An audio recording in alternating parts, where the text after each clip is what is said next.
One of the most remarkable events in the life of Muhammad sallallahu alaihi wasallam is the journey through the seven heavens. On this blessed night, Allah Almighty facilitated the Prophet's ascension to the celestial realms. Muhammad sallallahu alaihi wasallam traversed the seven heavens to meet with Allah. It was late at night when Prophet Muhammad sallallahu alaihi wasallam was resting in the house of his cousin Hani. Suddenly, Angel Jibril alayhi salam arrived and took him to the sacred Kaaba, specifically to the area known as Hatim. There, Jibril alayhi salam opened the chest of the Prophet sallallahu alaihi wasallam, removed his heart, cleansed it with the water of Zamzam, and then restored it to its place. After that, a celestial steed named Buraq was brought forth. It was larger than a mule, but smaller than a donkey, with a dazzling white color.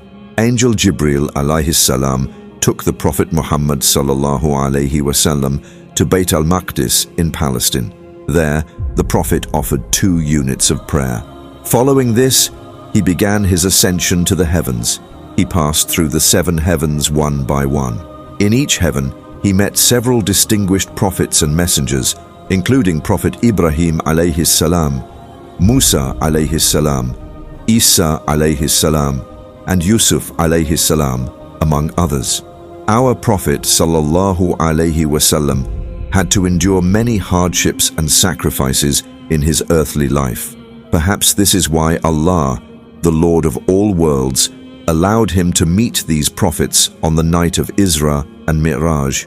These prophets, while inviting people to the faith, faced great humiliation, disgrace, and persecution, yet they never gave up. For example, Prophet Adam alayhi salam, he was once in paradise, but due to a mistake he made, Allah Almighty expelled him from there. This was a painful day in his life. Prophet Yusuf alayhi salam was once nearly killed by his own brothers. Similarly, Prophet Yahya alayhi salam and Prophet Isa alayhi salam were both targeted for death by their own people. From these experiences, Prophet Muhammad sallallahu alaihi wasallam understood that no matter how much hardship a person faces, Allah Almighty teaches His beloved servants through such trials. Following this pattern, when the Prophet sallallahu alaihi wasallam had to leave Mecca, he migrated to Medina, where he continued to spread the message of Islam. Then, when Mecca was conquered, Prophet Muhammad sallallahu alaihi wasallam treated those who had opposed him in the same way that Prophet Yusuf alayhi salam had treated his brothers. After his brothers had attempted to kill him, they sought forgiveness from Prophet Yusuf alayhi salam, and he forgave them. Similarly, the Prophet Muhammad sallallahu alaihi wasallam forgave the people of Mecca. Then, Prophet Muhammad sallallahu alaihi wasallam spoke with Prophet Ibrahim alayhi salam. During their conversation, Prophet Ibrahim alayhi salam said to him, "Convey my greetings of peace to your ummah." When our beloved Prophet Muhammad sallallahu alaihi wasallam inquired about the Day of Judgment, Prophet Ibrahim and Prophet Musa alayhi salam replied that they did not have knowledge of it. However, Prophet Isa alayhi salam said, "When the Dajjal appears, I will return to the world and I will defeat him. After that, the tribes of Yajuj and Majuj will emerge. At that time, I will pray to Allah to destroy them, and Allah will destroy them." After these events, the Day of Judgment would soon approach. On that night of Isra and Mi'raj, the Prophet Muhammad sallallahu alaihi wasallam was visited by Malik, the guardian of the main gate of hell. When Malik greeted the Prophet sallallahu alaihi wasallam, his face appeared stern.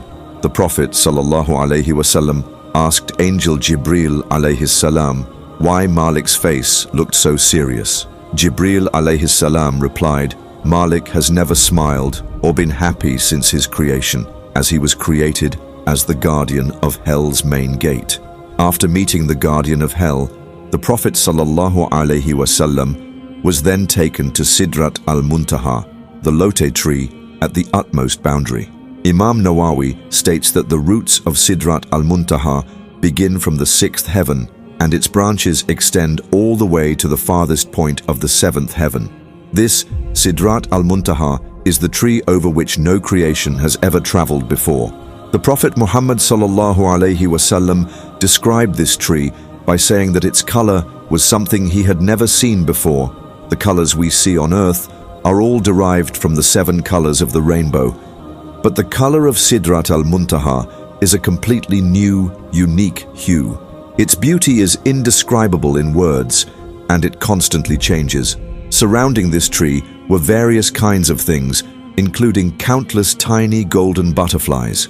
It is narrated in a hadith from Abdullah ibn Mas'ud radiallahu anhu that the Prophet Muhammad sallallahu alaihi wasallam said, "Whatever ascends from the world reaches Sidrat al-Muntaha, and whatever descends from Allah also comes through Sidrat al-Muntaha." Beneath this tree there are 4 rivers. 2 of them are in this world, and the other 2 are in paradise. The 2 rivers in this world are the Nile and the Euphrates.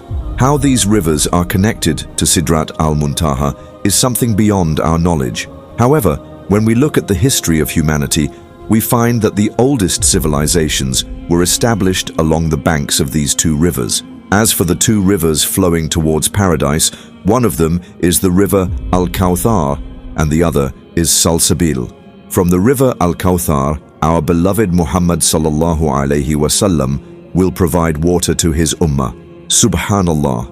Dear viewers, one of the most significant blessings we received on the night of Miraj is the gift of Salah. This is the true Miraj for a believer, because when a believer stands in prayer, they stand before Allah.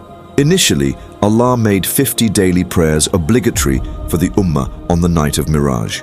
However, this would have been too burdensome for the followers, so upon the advice of Prophet Musa alayhi salam, the Prophet Muhammad sallallahu alayhi wasallam pleaded with Allah to reduce the number.